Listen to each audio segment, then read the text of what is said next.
ये आवाज सुनिए, ये आवाज एक इलाके की आत्मा की चीखने की है, एक ऐसे दिल के जंगल की जिसे अब रोज सुबह उठकर ये डर सताता है कि आज कौन सा पेड़ कटेगा, कौन सा घर उजाड़ा जाएगा।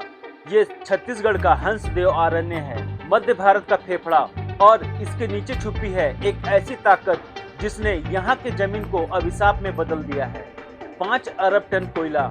सवाल ये है कि क्या इस कोयले की कीमत इस जंगल की आत्मा से ज्यादा है? क्या हम अपने फेफड़ों को काटकर सिर्फ पैसे की हवा में सांस लेंगे? इसे समझने के लिए पहले समझिए कि ये जंगल क्या है। 1,70,000 हेक्टेयर में फैला ये कोई साधारण जंगल नहीं, मध्य भारत का सबसे बड़ा अखंडित जंगल है। ये एक जीवित सांस लेता हुआ ऑर्गेनिज्म है। इसे दिल का जंगल इसलिए कहा जाता है क्योंकि ये छत्तीसगढ़ ही नहीं, पूरे देश के मानसून को रेगुलेट करने में मदद करता है। हंसदेव नदी का जल इसी जंगल से आता है, जो लाखों एकड़ खेतों की सिंचाई का स्रोत है। और सबसे बड़ी बात, ये देश के सबसे कीमती वन्यजीवों का घर है। हाथी, तेंदुआ, स्लोथ बियर से लेकर विशाल गिलहरी तक। लेकिन सबसे गहरा रिश्ता है यहाँ पर रहने वाले 10,000 आदिवासियों का। गोंड उरांव जनजातियों के लिए जंगल सिर्फ झुरमुट नहीं, उनका मेडिकल स्टोर, उनका सुपरमार्केट, बैंक, उनका मंदिर और उनकी पहचान है। महुआ से खाने का तेल और शराब बनती है। तेंदुपत्ता बीड़ी बनाने के काम आता है, जिससे एक परिवार को 60 से 70 हजार रुपए सालाना इनकम होता है।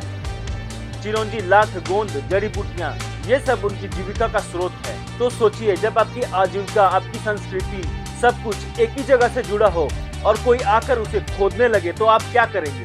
तो ये जो दिल का जंगल है, इसके दिल में ही छुपा है वो अभिशाप। ये पूरा 1,879 वर्ग किलोमीटर का इलाका हंसदेव अरण्य कोयला क्षेत्र है। इसमें 23 ब्लॉक चिन्हित हैं और इनमें से पहली और अब तक इकलौती चालू खदान है परसा ईस्ट केतेबासन यानी PEKB। ये खदान 2012 से चल रही है। सरकारी आंकड़े बताते हैं कि सिर्फ इस खदान के पहले चरण में ही 762 हेक्टेयर जंगल साफ करने के लिए करीब 80,000 पेड़ काटे गए। लेकिन ये खदान शुरू कैसे हुई? यहाँ आता है पहला बड़ा विवाद, ग्राम सभा की सहमति। कानून कहता है कि 5वीं अनुसूची के इलाके में खनन के लिए ग्राम सभा की मंजूरी जरूरी है, पर कार्यकर्ताओं और ग्रामीणों का जोरदार आरोप है कि PEKB खदान के लिए फर्जी ग्राम सभा प्रस्ताव बनाए गए। कहा जाता है कि सालिही, हरिहरपुर जैसे गाँव के सरपंचों पर दबाव डालकर ये दस्तावेज तैयार कराए गए हैं, जबकि ग्रामीणों का कहना है कि उन्होंने कभी भी सहमति नहीं दी। सवाल ये है कि अगर शुरुआत ही विवादित है तो आगे का सफर कितना डरावना होगा। इसी PEKB खदान का मालिकाना हक राजस्थान राज्य विद्युत उत्पादन निगम ने इसका ठेका अडानी इंटरप्राइजेस को दे रखा है। और जब इसी खदान के दूसरे चरण के विस्तार के लिए और भी भयानक तबाही की तैयारी हो रही है। दूसरे चरण का मतलब है और 1,136 हेक्टेयर जंगल की बलि। सितंबर 2022 में पहली बार 8,000 पेड़ काटे गए, दिसंबर 2023 में 12,000 से ज्यादा, और बस अगस्त 2024 में सिर्फ 3 दिन में 11,000 पेड़ गिराए गए। कुल मिलाकर दूसरे चरण के लिए लगभग 2,46,000 पेड़ काटे जाने की योजना है। पर ये तबाही रुकी कैसे? क्योंकि जब जंगल काटा जा रहा था तब उनके सामने खड़ा हो गया था एक और जंगल, इंसानों का। और जब जन आंदोलन ने एक ऐसा नेतृत्व दिया जिसकी आवाज आज पूरी दुनिया सुन रही है। जब मशीनें जंगल को चीरने लगी तो एक आवाज भी उठी, हंसदेव अरण्य बचाओ संघर्ष समिति और छत्तीसगढ़ बचाओ आंदोलन का नेतृत्व करने वाले आलोक शुक्ला। और 2024 में उनकी इसी जमीनी लड़ाई को दुनिया ने सलाम किया। उन्हें पर्यावरण का नोबेल कहलाने वाला गोल्डमैन एनवायरमेंट प्राइज मिला। ये अवार्ड सिर्फ एक शख्स के लिए नहीं थी, बल्कि हंसदेव के हर उस आदिवासी, हर उस ग्रामीण के लिए है जो पिछले 12 साल से अपने घर को बचाने के लिए लड़ रहा है। शुक्ला का कहना है कि इन 12 सालों के संघर्ष ने एक बड़ी जीत दिलाई। 2021 में लोगों ने रायपुर तक 300 किलोमीटर की पद यात्रा की। इस दबाव के चलते छत्तीसगढ़ विधानसभा में सर्वसम्मति से एक प्रस्ताव पारित हुआ, जिसमें 21 प्रस्तावित खदानों को रद्द करने और लेमरू हाथी रिजर्व को अधिसूचित करने की बात कही गई। लेकिन क्या ये प्रस्ताव सिर्फ कागजों तक सीमित रह गया? यहीं से ये मुद्दा जंगल से निकलकर विधानसभा के गलियारों में पहुंच गया। एक तरफ मौजूदा सरकार कहती है कि पेड़ काटने के आदेश पिछले कांग्रेस सरकार के समय हुए थे, दूसरी तरफ कांग्रेस और आंदोलनकारी दिखाते हैं कि 2022 में जो सर्वसम्मति पारित हुआ उसमें तत्कालीन भाजपा विपक्षी भी शामिल था। नेता प्रतिपक्ष राहुल गांधी ने ट्वीट कर कहा, सरकार में आते ही ना उन्हें ये प्रस्ताव याद रहा और ना हंसदेव के इन मूल निवासियों की पीड़ा, मगर ये सियासत से भी आगे की बात है। आंदोलनकारियों का सीधा आरोप है कि नई खदानों के लिए भी फर्जी ग्राम सभा प्रस्तावों का सहारा लिया जा रहा। कंपनी पर आरोप है कि उनके सरपंच और सचिव को फर्जी दस्तावेज बनाने के लिए मजबूर किया गया।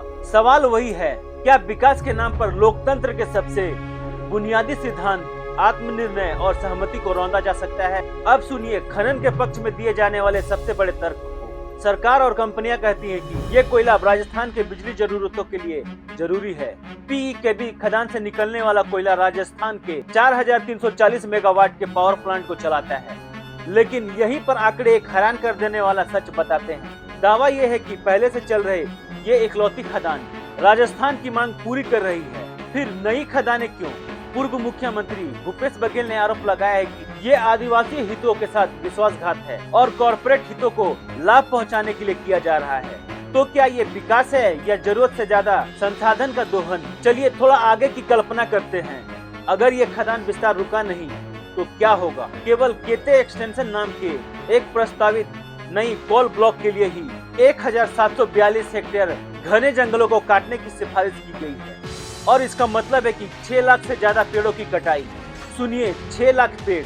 अब तक पीईकेबी के दोनों चरणों की खदान के लिए पहले ही 1 लाख से ज्यादा पेड़ काटे जा चुके हैं। ये सिर्फ पेड़ नहीं कट रहे हैं, कट रही है पूरे इकोसिस्टम की धमनी। हंसदेव नदी का जलग्रहण क्षेत्र बर्बाद होगा, जल स्रोत सूखेंगे और नदियां प्रदूषित होगी। हाथियों का प्राकृतिक आवास नष्ट होगा, जिससे मानव हाथी संघर्ष खतरनाक स्तर पर पहुंच जाएगा। भारतीय वन जीव संस्थान ने चेतावनी दी है कि खनन से यह संघर्ष विकराल रूप लेगा। क्या हम एक अस्थायी तबाही को न्योता देने जा रहे हैं? लेकिन इन सबसे बड़ा सवाल है उन 20,000 आदिवासियों का, जिनकी जिंदगी, जिनकी आत्मा इस जंगल से बंधी है। किसी के मंदिर में भगवान है, किसी के मस्जिद में भगवान है, किसी के चर्च में, लेकिन इन आदिवासियों के भगवान वो पेड़ पौधे, वो नदी नाले ही हैं।